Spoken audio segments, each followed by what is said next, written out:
Hi, everyone, and a very big hello from Lean In Women Creative Leaders. So, I, Dr. Pooja, take the opportunity to welcome all of you to this wonderful initiative on behalf of Lean In Creative Women Leaders. Lean In Creative Women Leaders, or Lean In CWL, has always been known to bring forward initiatives and ventures which cause the betterment of womenhood. And in the similar lines, today we take the privilege of having a very senior medical oncologist with us on the occasion of Pinktober, or the Breast Cancer Awareness Month, where I would take the opportunity to interact with him on behalf of our community, address some of the popular notions, myths, risk factors around breast cancer, and I really take the privilege and the pleasure of inviting you, Dr. Chirag Desai, sir, to this roundtable with you today. Really thanks from the bottom of our hearts for accepting our invite and to agree to be our eminent speaker today. Thank you so much, sir. My pleasure also. Thank you. So, as ladies, all of you know that the month of October is also better known as Pinktober and Breast Cancer Awareness Month also. We see when we practice in hospitals or in our daily communications with womenhood that a lot of women have a lot of myths surrounding breast cancer. Most importantly, people don't know how an early screening and diagnosis can help us in avoiding a lot of unforeseen circumstances later. And therefore, I would really take forward this discussion with Dr. Desai and take question him a few things which I think would be hugely beneficial to all of us over here. So, sir, to ask you the very first question, the word cancer itself is a very big trauma to the patient. The moment we declare the patient or the patient's skin that she is suffering from cancer, the entire mental framework breaks down, not only of the patient, but of the family. And breast cancer, what I feel personally, what I understand, is always associated with a lot of mental issues like, removal of the breast can cause me uh, less womanhood and all those misnomers in our society. So, to start with, if I ask you that indeed in our society even today when there have been so many campaigns, so many noise created around breast cancer, but still, how big do you feel the problem of breast cancer is both in the urban and in the rural communities? Yeah, so that's a very good question to start with. And the question is big and it is getting bigger year on year. If I recollect, the commonest cancer in our country sometimes before about a decade, it was cervical cancer. Hmm. And before about a decade, in urban population, breast cancer had overtaken cervical cancer in the number of cases per year. And now in 2020, particularly if you look at the published data of 2018, Hmm. we feel that the number of breast cancer in rural as well as urban population has Hmm. overtaken cervical cancer. And breast Hmm. cancer today is the number one cancer in our population. Hmm. So if I were to give you some numbers, as per the 2018 data, we had about 170,000 new cases diagnosed with breast cancer, and half of them died because of breast cancer. So that is too much. If we compare that with the mortality in Western countries, about one-fifth of the patient diagnosed in the Western countries are dying of breast cancer, while in our population, half of them are dying of breast cancer. One good thing in last few years is that the average size of the breast cancer at which the patients are diagnosed is Hmm. getting smaller, and that's a good thing. It means two things: that we need less of mastectomies, so less of loss of womanhood, less of removal of breast conservation surgery is possible with a smaller size at the time of diagnosis. And Hmm. equally or even more important is that more and more of these patients are cured when they can be diagnosed with a smaller breast cancer tumor size. Hmm. So, sir, if I see the statistics, what I understand from you of the West versus in India, so the statistics is quite different. And the Yeah, mortality, if I'm not wrong, what I understood is pretty high in our country. right. And I think one of the reasons majorly is late diagnosis. That's correct. Yeah. So, if I need to understand that what is actually the reason for which in our country women have do come to doctors in a later stage and have a later diagnosis, what would be the main reason you would contribute to? Is it lack of awareness? Yeah, it is mainly because of lack of awareness. Um, and the other equally important thing is that in the developed countries, they have a very formal breast cancer screening program where Okay, every woman is getting the reminder every year for getting okay, their mammograph after the age of 40 years in USA and 50 years in Europe. So they okay, get the reminder every year, and they actually do go for mammography every year.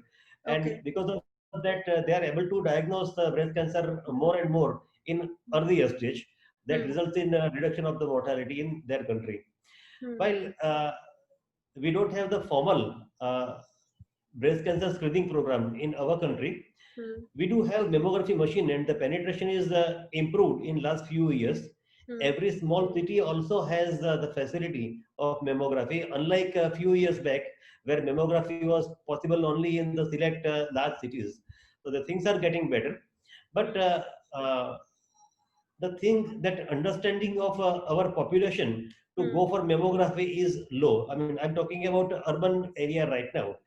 If I talk about rural population, they don't have the access to mammography, hmm, and they don't have the companion. They don't have. I mean, they have to depend on their husband or brother or father to take them for the mammography center, even if they are palpating a lump in their breast. And hmm. because of that, the diagnosis is being delayed. Okay. So, sir, I understand the problem magnitude is really not sharply less in the urban community. Exactly. Yeah, that's correct. And if you ask me honestly, even being a doctor and interacting with a lot of women colleagues, if I randomly ask somebody who is above 40 or maybe between 30 to 40 in the doctors community, a lady, that, you know what, have you got your self breast examination done? Or have you got a mammography done for women above 40 years? The answer is 80% of the times no. So, in the rural community, what I understand the main challenge is the lack of access many times, of course, coupled with ignorance. But in the urban community, what would you mainly contribute it to? Because people here are educated, people have access also to multi speciality hospitals, to diagnostic centers. But still, then, why this casual attitude for self breast examination or even for going for a mammography? So inertia is the best word for that. And one myth that is associated with cancer is that if they find any lump in their breast, if it is painless, Hmm, they tend to ignore it for a few weeks.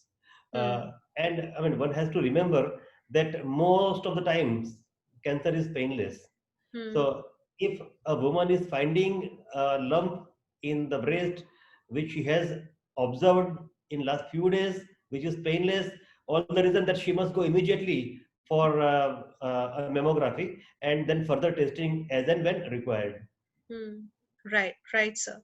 So I think inertia is the reason, inertia of rest. We often settle down for inertia of rest. Right. So, sir, when you talked about myths and popular notions, um, I really want to hear from you because you are, handling these patients every day.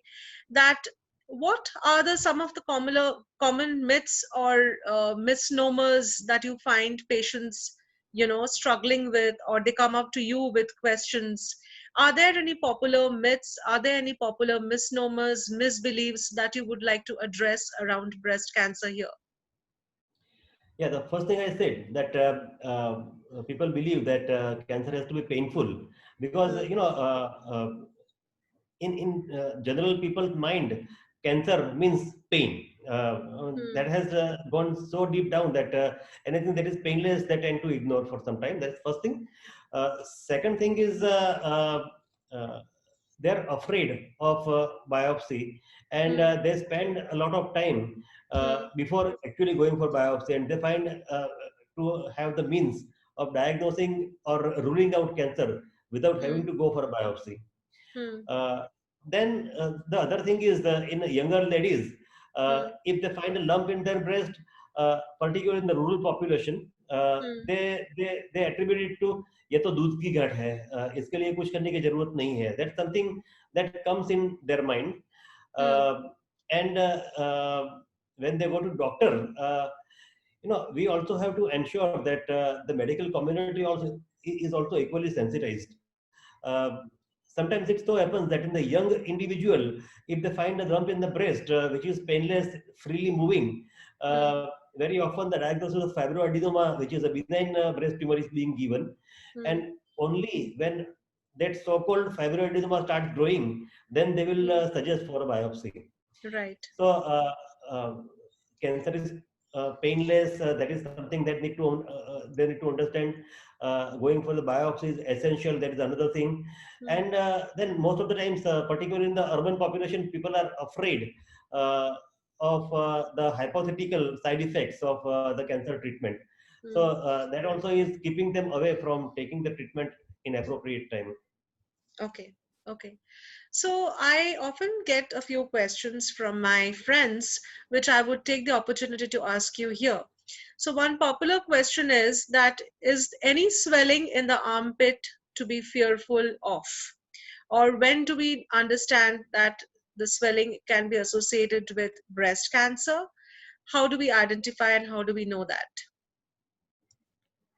So my answer, a very general answer to your question, is that any swelling anywhere in the body which has recently appeared has to be fearful and has to be investigated. Right. So if it is appearing in the breast of a woman or in the underarms of the woman, yeah, surely it can be cancer. And if it is cancer, investigate, treat, it can be cured. So that is something that one needs to remember. Uh, and if a lump is palpated in the breast, or if there is a swelling in the armpit, the Hmm. first thing to be done is to consult a doctor and Right. insist to that doctor to advise mammography. Right. Right Right. now, sometimes it so happens that in younger women who are continuing to have their periods, Hmm. the breasts are relatively dense, Hmm. and a tumor is likely to be missed on a Hmm. mammograph. Hmm. So if you carefully look at the mammography report, Hmm. the bottom line in fine print is written that the Hmm. sensitivity of mammography is 90%, and there are Hmm. 10% chances of mammography missing a breast cancer. Hmm. So if a woman is sure that she definitely has a new lump, Hmm. and if that is not picked up by mammography, Hmm. particularly for the urban ladies, and I don't see any reason for depriving the rural ladies also, but they should get an ultrasonography of a breast. I mean, it is usually done along with mammography. Hmm. And if the suspicion is high, they also should go for a MRI of breast Hmm. at appropriate center, so that Hmm. they can definitely diagnose or rule out a breast cancer. Right. So, sir, in similar lines, I wanted to ask you that I understand that the sensitivity of mammography is best above the age of 40. And That's below correct. that, density of breasts becomes a confounding factor. So, Yes. to understand, other than ultrasonography and MRI of the breast, is there any newer imaging technique or any newer imaging modality which really helps in catching up lesions at a very early stage? Is there any So if recent you ask me, advancement, sir? right, if you ask me that whether there is something available which has been validated, my answer is no. But Okay. one of the Indian technology startup has developed a machine based on the principles of ultrasound Hmm. that can be carried to rural areas as well. I mean, it is a portable device. Hmm. It can be handheld, and it can be applied on the breast, and it can pick up small cancers. Okay. But this device has not been validated. That is first Okay. thing. And second thing, again, under development is something called infrared thermography or Hmm. infrared thermomammography. Hmm. Now, infrared thermomammography will pick up the subtle differences in the Yeah. temperature from the surface of the breast. And if the basic principle is that the skin over the surface of a breast cancer is warmer as compared to the surrounding skin, Hmm. and this machine is picking up the subtle differences in the temperature, so it Hmm. can give a signal that this lady could have a breast cancer. But again, a Okay. lot of work to be done to validate this sort of technology. Okay. So whatever we have now, you're saying that it's not yet validated. It needs a lot more Right. validation at this point. Okay. Right. Okay. Fine. So, sir, to the next question to you would be to understand what are the commonest risk factors you see in today's women which pose them at a higher risk for breast cancer? So I will categorize the risk factor into two types. One Hmm. is avoidable, others Right. are unavoidable. The unavoidable ones, the first is being woman. Being woman is the most important risk factor for having breast cancer. The Right. second unavoidable risk factor is aging. I mean, you cannot avoid aging. I mean, day by day, you are getting older each day. Hmm. And older the woman, higher the chance of her getting a breast cancer.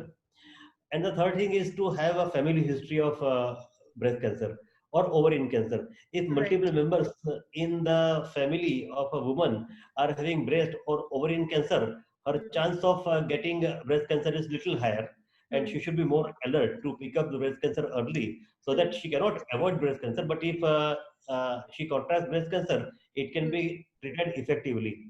So Right. unavoidable risk Hmm. factors. Hmm. Now, avoidable risk factors are not important. They are not very important. One has to Hmm. know that, one has to try to avoid them, Hmm. but don't rely only on them. So I will give an example of diet. Hmm. So one has to ensure that she has to avoid obesity. Hmm. Obese women are slightly more likely to Hmm. have breast cancer as compared to non-obese women. So I will say that a 60-year woman thinking that she is not obese should not avoid self-examination, should Hmm. not avoid mammography. So that is always important. Hmm. But not being obese is an important thing. Uh, so diet, physical activity is something important. Daily, about 40 minutes of workout. That may be Hmm. brisk walking or cycling, or it may not be 40 minutes at one go. It may be 10 minutes four times in a day or 20 minutes two times in a day. But Hmm. 40 minutes of workout is something that is important in addition to day-to-day activity of Hmm. going to the office or this and that. I mean, the women say that she daily is busy in her household work, so she doesn't need exercise. So that is Hmm. the wrong excuse. She has to do the activity in addition to her routine activities, Hmm. right? So diet, exercise, avoiding alcohol and Hmm. smoking can slightly reduce the chance of getting breast cancer. Okay. And finally, taking oral contraceptive pills for a long, long time is not Hmm. indicated. And again, for post-menopausal women, taking Hmm. hormone replacement therapy to take care of the menopausal symptoms Hmm. Hmm. for a long time is not recommended. If a woman Right. is taking contraceptive pills for a short time, it's okay. Less than 1 year is okay, and Hmm. hormone replacement therapy for less than 6 months is okay. Hmm. Right. Right. So, sir, with respect to the risk factors, I often face a question that, nowadays a lot of women, because they have to join back office very fast after the childbirth and all these reasons, they fail to do 6 months of exclusive breastfeeding. And I often face this question that, do you feel that this can contribute to a higher incidence of or a higher risk of breast cancer in my life? I already have a risk factor because maybe an aunt is, had breast cancer in the past. So, keeping aside the familial history, does lack of exclusive breastfeeding independently pose as a sufficiently strong risk factor for breast cancer? So it is not a very strong risk factor for having breast cancer, but it has been observed that out of maybe 100,000 ladies who breastfed their children for 6 months against those who did not, there is slight increase in the chance of getting a breast cancer. Okay. Uh, but yeah, I would recommend that women should breastfeed the children for 6 months, and whatever reduction in the risk factor that can be achieved by that, that should be taken. Okay. Okay. So even if slight, there may be a slightly higher risk. Right. Okay. Okay. So, sir, to understand, how much importance will you give to self breast examination? Because that is something we can do right from our washrooms. So, how much importance will you give, and at what age exactly women should ideally start with self breast examination? So if I look back and if I think that what was the youngest, what was the age of my youngest breast cancer patient, and she was just 15 years, 15 years? 15 years, Oh my God. right? Okay. But but I mean, I remember only one patient, less than 20 years, who had breast cancer in my 30 years of oncology career. Right. So number of patients in their 20s are diagnosed to have breast cancer. And what is recommended is beyond the age of 20 years, one should regularly do the breast self examination. Till the age of 50 or till the time a woman is having periods, she Hmm. should do the breast examination after the end of the period. So Okay. that the breast getting tense at the time of periods is getting softer, and Hmm. she Hmm. can easily palpate the small lump within the breast. Okay. She should take out some time, at least 5 to 10 minutes, to do the self breast examination, maybe Okay. under shower or wherever she is finding the privacy. Yeah. And beyond 50 years, or once the periods have ceased, uh, Hmm. maybe a first Sunday of a month or whatever, Hmm. monthly breast self-examination.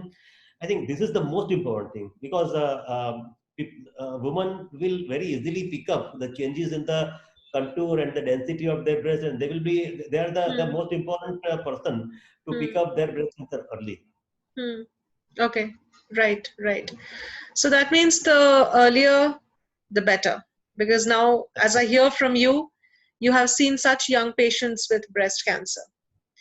And I really like this idea of calendarizing a day of the month Right. because otherwise it never happens.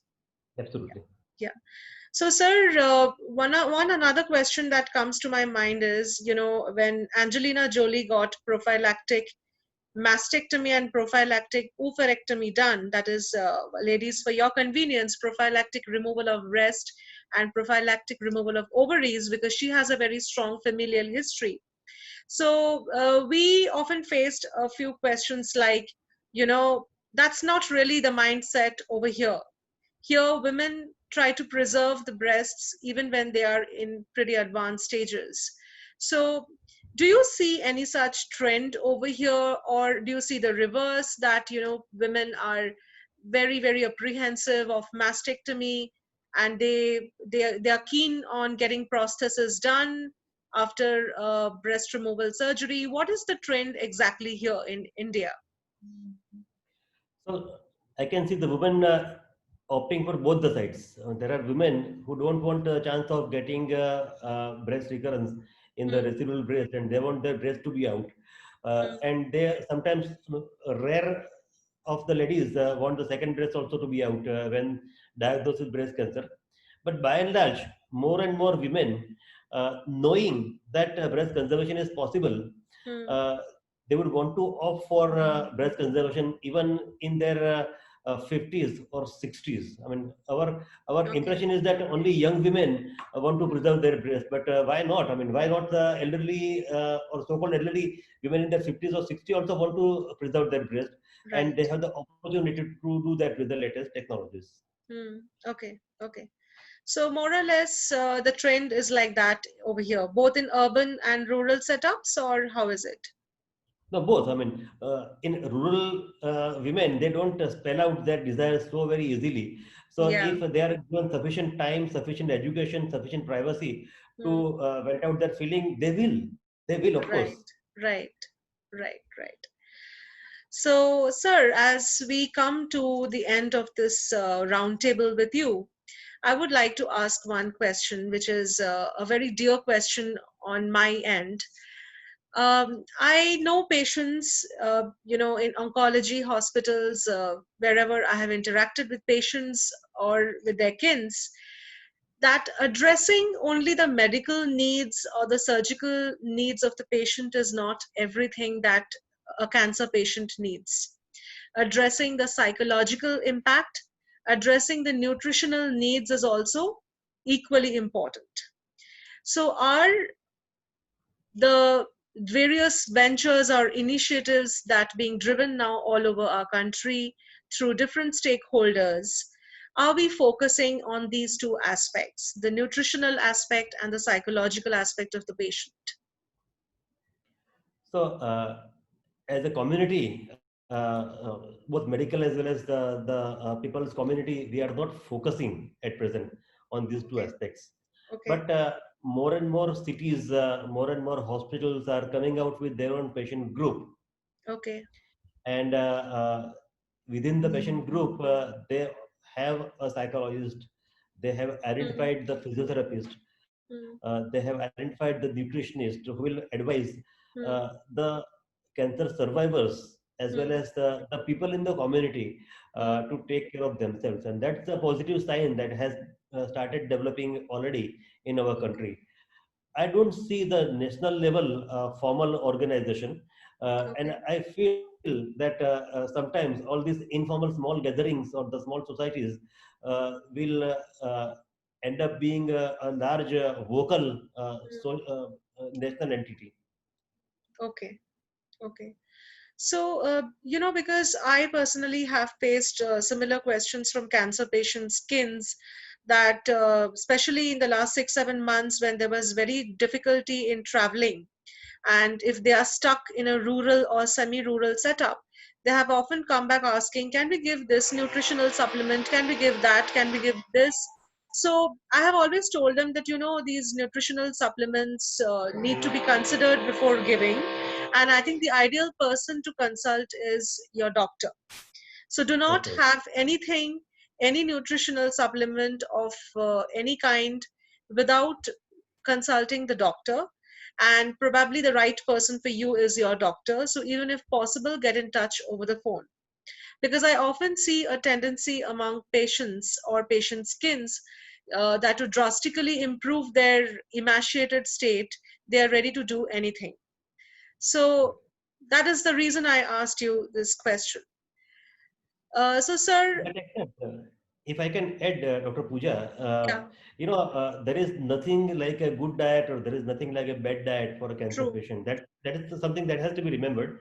true. So far is she is consuming her routine diet, vegetarian or non-vegetarian routine diet, Mm, that's more than sufficient. She can keep on changing diet according to her taste. yeah, But there is nothing magic in a specific kind I of know. pills or a specific kind of diet. So one doesn't need to spend on getting the adequate diet. Right, right.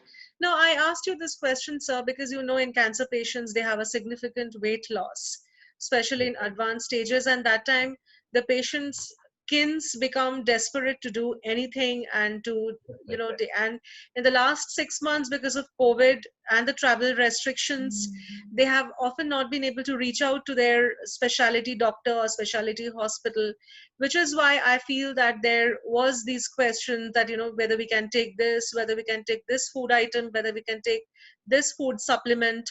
And of course the answer has always been mostly from all of us who are in medical, that I think the best person to consult is your doctor, and please don't take anything without his consultation.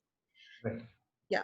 So sir, the very last question, which including me, a lot of women are very keen to hear from you. What are the different advanced treatment that has come up in the recent times for breast cancer, and how hopeful we are for a good prognosis for a breast cancer patient, even if it's diagnosed a little late? Right. So let us give an example of a woman who has been diagnosed with stage 2 Hmm. of breast cancer, which is not very early, which is not very late as well. Hmm. Right. So one has to have a biopsy to ensure that she is having breast. Hmm.